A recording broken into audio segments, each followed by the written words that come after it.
मेरे दोनों बच्चे शादी करके अलग हो गए। लाजवंती के चले जाने के बाद मैं अकेला रह गया, बेबस, लाचार, बेसहारा।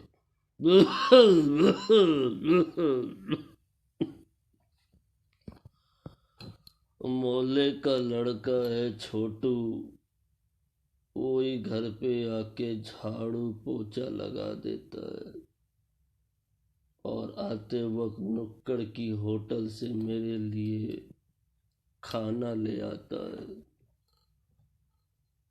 मुंह से कभी कुछ नहीं बोलता, बहुत प्यारा बच्चा है। लेकिन एक दिन उसने आने में बहुत देर कर दी साहब।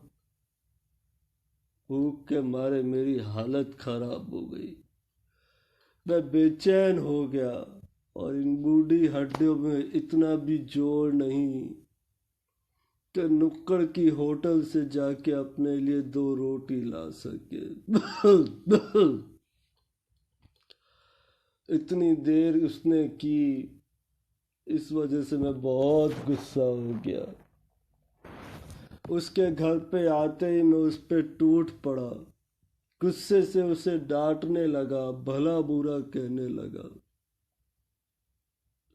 वो बेचारा रोने लग गया। उसने मुझे कहा, बाबूजी मुझे मत डांटो। मैंने उसके मुंह से कभी आवाज नहीं सुनी थी। मैंने उसे कहा, डांटना क्या, मैं तुझे नौकरी से निकालता हूँ, चला जा यहाँ से, नहीं चाहिए तुम मुझे, मैं किसी और को रख लूंगा।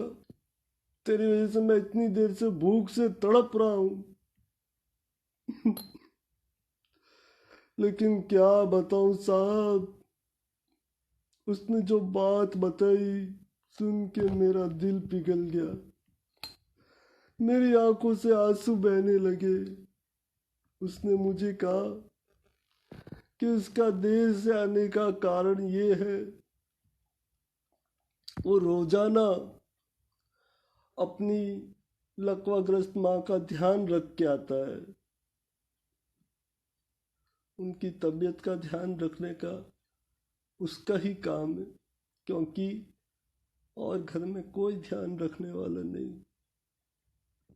बहन भी नौकरी करती है और बहन की कमाई से जो पैसे आते हैं, छोटू की कमाई से जो पैसे आते हैं, उसी से घर खर्च चलता है और माँ का इलाज होता है। उसका बाप दारू के नशे में पड़ा रहता है। उसने मुझे बताया कि उस दिन उसके बाप ने जो बहन की शादी के लिए पैसे जमा किए थे, वह लेकर दारू के अड्डे पे जा रहा था। इस वजह से मैंने पापा को रोका, अपने बाप को रोका, तो उसने मुझे बहुत मारा साहब, बहुत मारा। बेल्ट से मारा, लातों से मारा। और जब उसने शर्ट ऊपर करके मुझे दिखाया तो बेल्ट के निशान थे। देखकर मेरी भी आंखों से आंसू आ गए।